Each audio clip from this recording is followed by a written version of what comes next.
The funeral director was just about to close the casket when she walked in. I'll never forget that moment, the way the heavy oak doors of St. Margaret's Chapel creaked open, letting in a shaft of autumn sunlight that cut through our grief like a blade. Everyone turned, maybe 200 mourners dressed in black, all of us wondering who this stranger was and why she'd arrived at the exact moment we were saying goodbye to my father forever.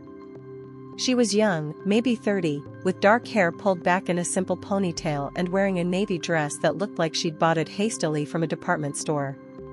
But it wasn't her appearance that made my blood run cold, it was the manila envelope clutched in her trembling hands and the way her eyes, the exact shade of hazel as my own, scanned the crowd until they landed on me. "I'm sorry to interrupt," she said, her voice carrying clearly through the chapel's perfect acoustics. "But I think some of you need to see this." My mother, seated in the front pew beside me, grabbed my arm with fingernails that bit through my black suit jacket. "Who is that?" she whispered, but I could only shake my head because something deep in my chest was telling me I already knew, and I didn't want to believe it. The woman, I couldn't think of her as anything else yet, walked slowly down the center aisle, her heels clicking against the marble floor like a countdown. The funeral director, Mr. Pembroke, stepped forward with the practiced calm of someone who'd dealt with every possible disruption, but she held up one hand. "My name is Sarah Chen," she announced, stopping about 10 feet from my father's casket. "And 3 days ago, I received DNA results that changed everything I thought I knew about my life." The envelope in her hands was the same type I'd seen advertised on TV, the kind that promised to unlock your ancestry and connect you with relatives you never knew existed. I'd always thought those commercials were silly, who needed a test to know where they came from? I was Michael Harrison, 35 years old, born and raised in Minneapolis, son of Robert and Linda Harrison. My genealogy was mapped out in photo albums and family stories passed down through generations. But as Sarah Chen stood there in that chapel, surrounded by everyone who'd loved my father, I felt that certainty crumble like old paper. "I was adopted as a baby," she continued, her voice growing stronger despite the tears now streaming down her cheeks. "I never knew my birth parents. The DNA test was supposed to help me find them, maybe get some medical history, understand where I came from." She looked directly at me, and I saw my father's stubborn chin, my grandmother's nose, features I'd carried my whole life without questioning their origin. Instead, it matched me with a brother. Michael Harrison of Minneapolis, Minnesota. The chapel erupted in whispers, gasps, the rustle of people turning to stare at me. I felt like I was underwater, everything muffled and strange. My mother's grip on my arm had gone from painful to desperate. "That's impossible," she said, loudly enough for the front rows to hear. "We never, Robert never," but her words died as she looked from Sarah to me and back again, seeing what everyone else was now seeing. The resemblance was undeniable. Not just the eyes and nose, but the way she held her head when she was nervous, the same gesture I made when I was thinking hard. It was like looking at a feminine version of myself, or maybe looking at what our father might have looked like as a young woman. Sarah reached into the envelope and pulled out several sheets of paper. "I printed everything. The match shows we share the same father with 99.8% certainty." She held up one of the pages, and even from my seat in the front pew, I could see the DNA company's logo and the clean, scientific certainty of genetic data. "I know this is terrible timing," she said, her voice breaking slightly. "I found out yesterday that Robert Harrison had died, and I couldn't let him be buried without meeting the brother I never knew I had." My Uncle Tom, my father's younger brother, stood up from the second pew. He was a man who'd never been surprised by anything in his 70 years, who'd served 2 tours in Vietnam and raised 5 children without breaking a sweat. But now he looked like he'd been struck by lightning. "Bobby," he said quietly, talking to my father's casket as if he could still answer. "What did you do?" The question hung in the air like incense, heavy and impossible to ignore.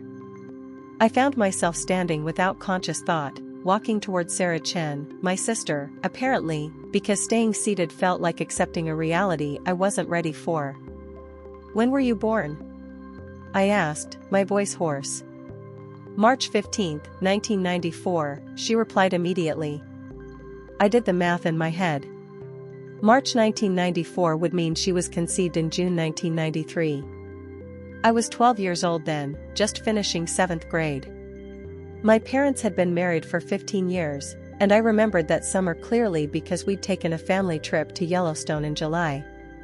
My father had been his usual self, patient with my endless questions about geysers and wildlife, taking pictures of my mother and me in front of Old Faithful, grilling burgers at our campsite while telling stories about his own childhood trips with Grandpa Harrison. He'd seemed happy. We'd all seemed happy. Where? I asked, though I wasn't sure I wanted to know. Sarah glanced around the chapel, suddenly seeming to realize that we had an audience of 200 people hanging on every word. Maybe we could talk privately? But my mother stood up then, and I saw something in her face I'd never seen before, a kind of terrible knowledge, like she'd been waiting 30 years for this moment. Denver, she said quietly. You were born in Denver, weren't you? Sarah nodded, looking surprised. How did you know? My mother closed her eyes, and when she opened them again, they were full of a pain that made my chest ache. Because that's where your father was in the summer of 1993. He had a 3-month project there, some kind of consulting work for an engineering firm. She looked at the casket, then at me, then at Sarah. He was alone there for 3 months, and when he came back. She trailed off, shaking her head. What? I demanded. When he came back, what? He was different, she whispered. Distant. Guilty about something, but I never knew what. I thought maybe he was having second thoughts about our marriage, or maybe there was someone at work he was interested in. I never imagined. She gestured helplessly at Sarah.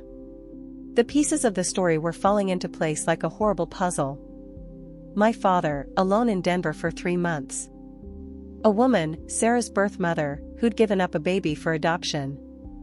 29 years of silence, and now this revelation at the moment when we could no longer ask him to explain. I need some air, I said, pushing past people toward the side door of the chapel. I heard footsteps behind me and assumed it was my mother, but when I burst through the door into the church parking lot, it was Sarah who followed. Michael, wait, she called, jogging to catch up with me. I know this is overwhelming. I spun around to face her, and up close, the resemblance was even more startling. She had the same cowlick on the left side of her hairline that had made me crazy as a kid, the same slightly crooked bottom tooth. Overwhelming? I laughed, but there was no humor in it. My father died 4 days ago of a heart attack. Today was supposed to be about saying goodbye to the man who taught me how to ride a bike and helped me with my math homework and walked me down the aisle at my wedding. Instead, I'm finding out he had a secret family. Not a family, Sarah said quickly. Just me. I don't think he even knew I existed. That stopped me cold. What do you mean? She pulled out more papers from the envelope, handling them carefully like they might disintegrate. I hired a private investigator to help me understand the DNA results.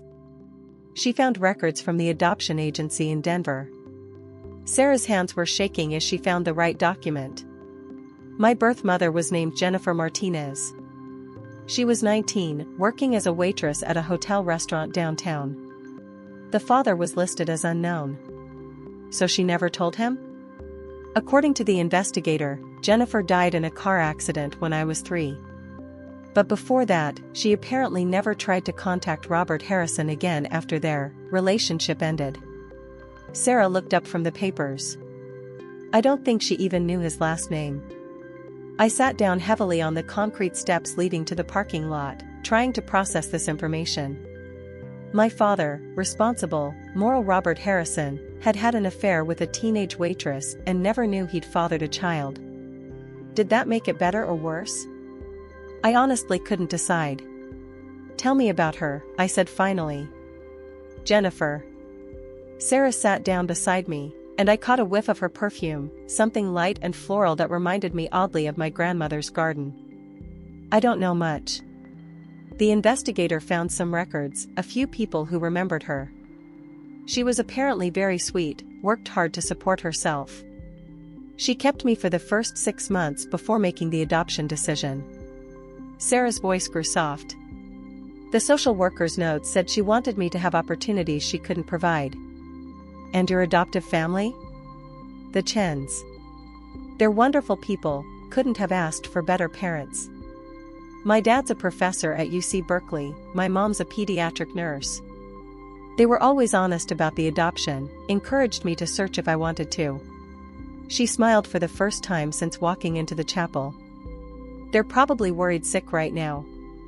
I was supposed to call them after I got the DNA results, but then I found out about the funeral and just drove straight here. You drove here from California? Got in the car yesterday morning and drove for 18 hours straight. I kept thinking I'd turn around, that this was crazy, but something kept pushing me forward. She looked at the chapel doors. I had to meet him, you know? Even if he was already gone. Through the stained glass windows, I could see people moving around inside. The funeral had clearly been put on hold while everyone tried to figure out what to do with this revelation. Part of me wanted to go back in and tell everyone to proceed as planned, to bury my father with the dignity he deserved and deal with family secrets later. But a larger part of me was desperate to understand who Robert Harrison really was. What do you know about your birth circumstances? I asked. Anything beyond what's in those papers? Sarah hesitated, then pulled out a small envelope I hadn't noticed before. The private investigator found someone who worked at the hotel restaurant with Jennifer. She remembered her talking about a man she was seeing, an engineer from Minnesota who was in town on business. Jennifer apparently really liked him, thought maybe it could become something serious. But it didn't. According to this woman, Jennifer found out she was pregnant right around the time Robert's project ended. She tried calling the hotel where he'd been staying, but he'd already checked out and left town. She didn't have any other way to reach him. Sarah opened the small envelope and pulled out a faded photograph. Jennifer kept this. The photo was clearly from 1993, the colors had that slightly oversaturated quality of film from that era.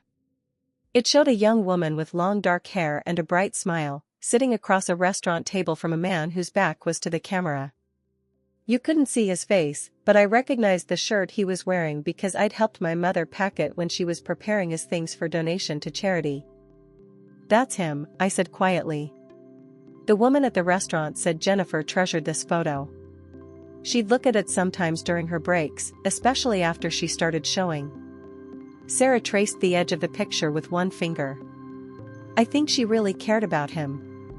The chapel doors opened and my mother emerged, looking around until she spotted us on the steps.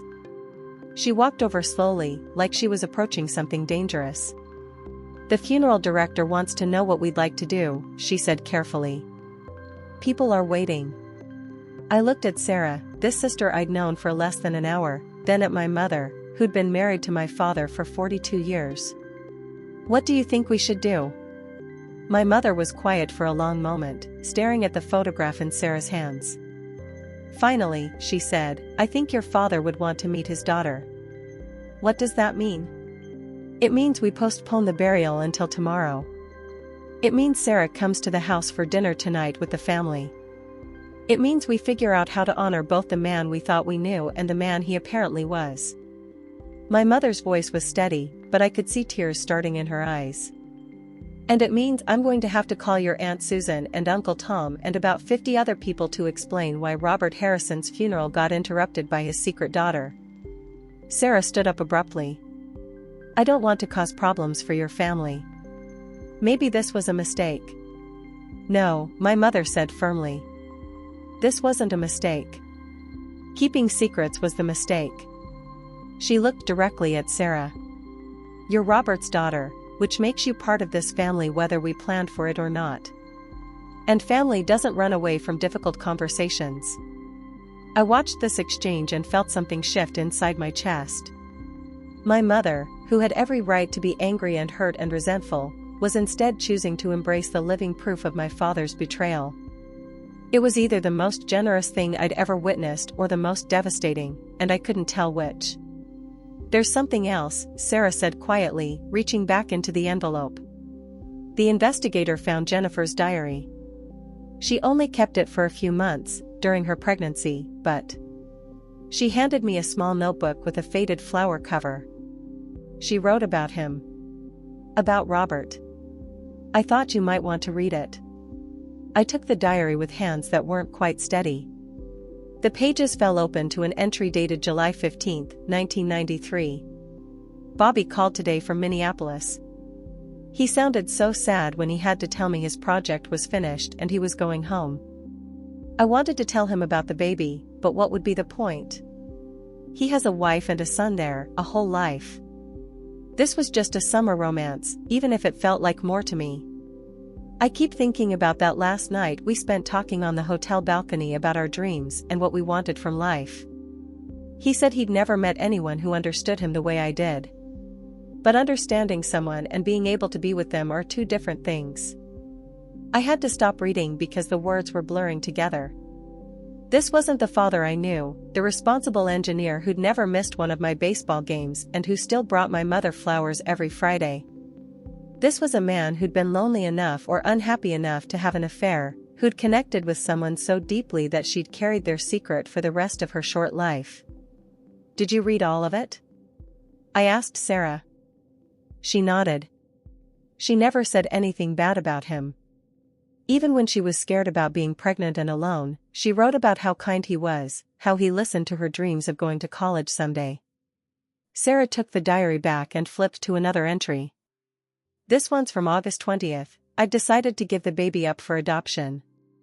I can't provide the kind of life Bobby would want for his child, stability, education, opportunities. But someday, maybe the baby will find him and know that they came from good people who cared about each other, even if they couldn't be together. The irony was overwhelming.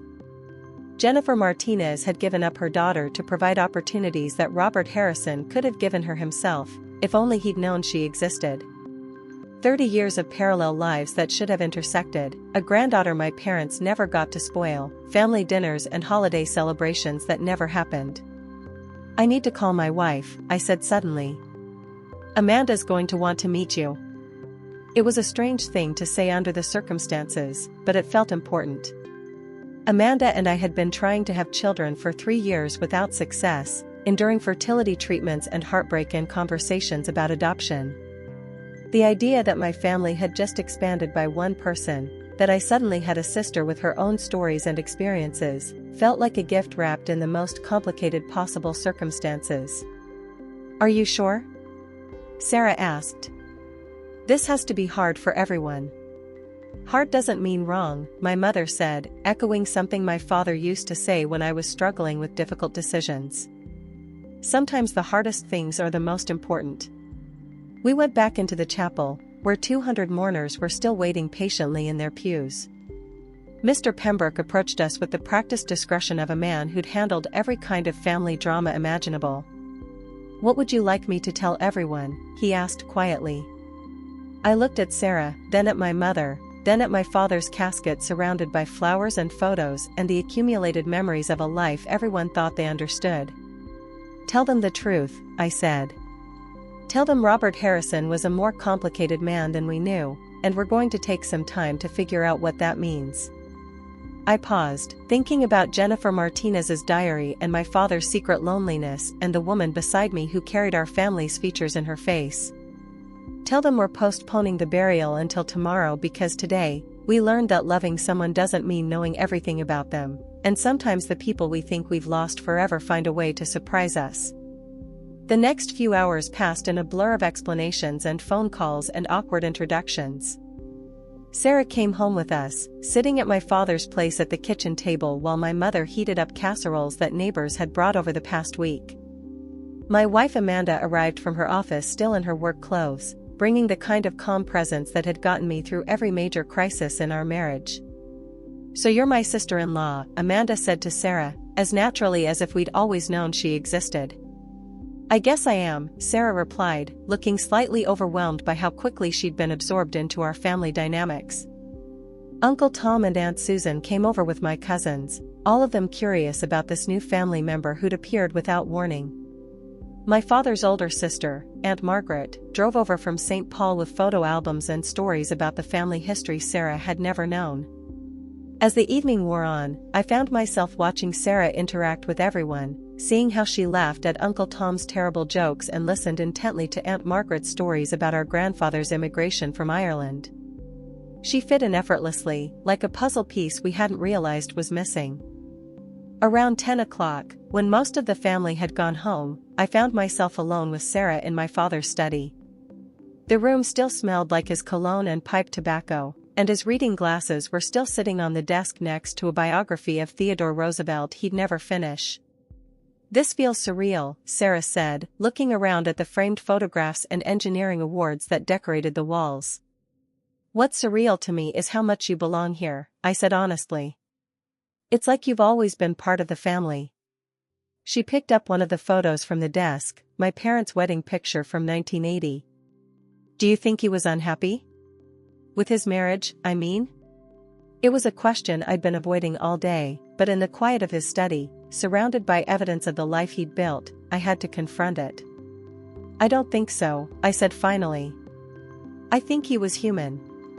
I think he was away from home for 3 months, working long hours in a strange city, and he met someone who made him feel understood in a way that maybe he hadn't felt in a while." I took the wedding photo from her and studied my parents' young, hopeful faces. "That doesn't excuse what he did, but it explains it. The diary entries suggest it was more than just loneliness," Sarah said quietly. "Jennifer wrote about conversations they had, dreams they shared. She thought he was unhappy with his life in Minneapolis. Maybe he was, at least temporarily. Marriage goes through phases, and I know my parents had some rough patches in the early 90s. I thought about those years, remembering arguments I'd overheard through bedroom walls and the way my father sometimes seemed distracted during family dinners. But whatever he was feeling then, he worked through it. They had 30 more years together, and they were good years." "I'm glad," Sarah said, and I could tell she meant it. "I wouldn't want to be the reminder of something that destroyed their happiness." "You're not," I assured her. "You're the reminder that he was capable of connecting with people in profound ways. That's not a bad thing to be remembered for." We buried my father the next day under a clear October sky, with Sarah standing beside me at the graveside. She'd brought flowers, white roses that she placed on his casket while whispering something I couldn't hear. Later, she told me she'd thanked him for the gift of life and promised to take care of the family he'd left behind. The months that followed were complicated in the way that all major life changes are complicated.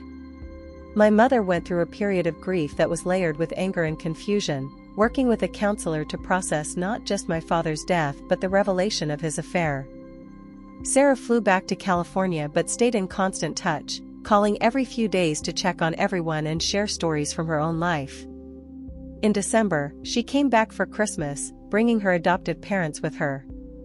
Dr. and Mrs. Chen were warm, gracious people who insisted they weren't threatened by Sarah's biological family but were grateful she'd found us. It was strange and wonderful, this expansion of our holiday traditions to include people who'd been strangers 6 months earlier. Amanda and I finally decided to pursue adoption ourselves, inspired partly by Sarah's story and partly by the realization that family can be created in ways you never expect. Sarah offered to help with the process, drawing on her own experience and her connections in the adoption community. As I write this, it's been almost 2 years since that day in the chapel. Sarah has moved to Minneapolis to be closer to us, taking a job with a nonprofit that works with adoptive families. She and Amanda have become close friends, bonding over their shared experience of joining our family as adults. My mother has developed a relationship with Sarah that's part maternal and part friendship, and I've watched it help heal some of the pain from my father's betrayal. We talk about him often, all of us, trying to understand the man he was rather than just the man we thought we knew. Sarah has shared more entries from Jennifer's diary, and they paint a picture of someone who was fundamentally good but temporarily lost, someone who made a mistake that created something beautiful even if he never knew it. I think about that moment at the funeral sometimes, when Sarah walked through those chapel doors carrying DNA results that changed everything. It was devastating and miraculous at the same time, the kind of truth that destroys your understanding of the world while simultaneously expanding it. My father never got to meet his daughter, never got to know that his 3-month love affair in Denver had created a person who carries his eyes and his stubborn streak and his capacity for kindness. But in a way, maybe he did know. Maybe that's why he kept Jennifer's memory alive in some private corner of his heart, and maybe that's why Sarah felt compelled to drive 18 hours to meet a family she'd never known existed. DNA doesn't lie, but it also doesn't tell the whole story. The real connections between people, the love and forgiveness and acceptance that make us family, those have to be built one conversation at a time, one shared meal at a time, one act of grace at a time.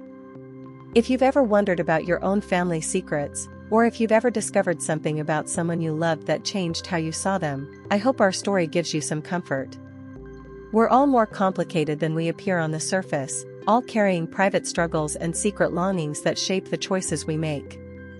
Sometimes the most important thing we can do is choose love over judgment, understanding over anger, and family over the fear of what we might discover about the people who matter most to us.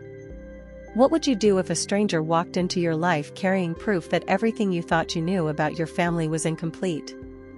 I'd love to hear your thoughts in the comments below, and if this story moved you, please consider sharing it with someone who might need to hear it too.